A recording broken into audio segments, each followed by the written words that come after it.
Polis 21 was conceived, like a good number of European alternatives projects, or indeed I hope almost all of them,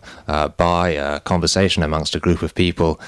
most likely over dinner and then over several glasses of wine. And that conversation revolved around the questions of urban exclusion, and actually the way in which, in particular, migration or cultural diversity expresses itself in a concrete way in different cities. European Alternatives has been dealing for a little while with the question of the migrant, the status of the migrant, and also this question of what does cultural diversity mean.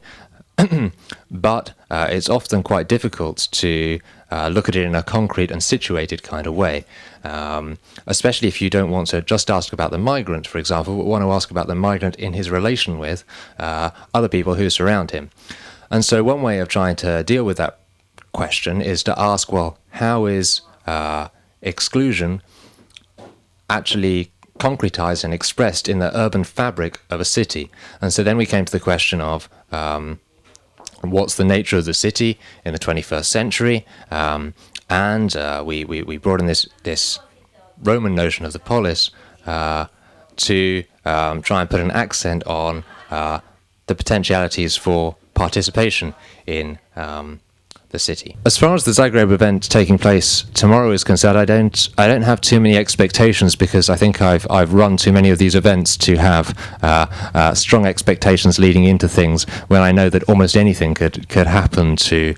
interrupt those, or to put even the best laid plans into disarray. And often, in fact, that's when the best things come out. Certainly what I'm hoping for is to have an interesting discussion which both teaches me something about the situation here in the former Yugoslavia, but also I hope brings to the people we're working with in the area, the audience, something at least from European alternatives, some perspective or some possibility for action, if you like, because that's really what we're trying to do, that they didn't feel like was present before. That's a big responsibility and a big ask of us. I'm not sure whether it's one that I'll be able to respond to tomorrow, but that's certainly what we're trying to do. The most modest way in which that could happen is that